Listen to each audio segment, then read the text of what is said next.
Remember the good old arcade games before the high-end video game systems came into the picture? If you were an arcade aficionado a few years ago, chances are you were wowed by Namco's Starblade. You'd never think that an affordable home system would rival the arcades, but Starblade is the fact which proves the theory. 4 years after its initial arcade release, Namco and Panasonic Software ported Starblade over to 3DO, minus the pesky quarter slots and adding some exciting new features to the 3DO version. First and foremost, the game now offers an enhanced texture map version, whereas the arcade only used solid polygons. For instance, this is the polygon-based version.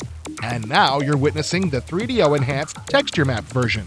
The game content is identical in both cases, but you can turn textured objects on or off as you battle through intergalactic space. What's the mission goal? You're a member of Federal Space Fleet Geo Sword, sent to deactivate the moving Red Eye planet. There are 7 or 8 different zones, ranging from outer space combat to a battle squished between canyon walls. Although there is no saved game, you can continue playing up to 3 additional times, just like the arcade. This game is along the lines of canned video shooters such as Burning Soldier and Rebel Assault, which means only the gun crosshairs can be controlled, not the ship's actual movement.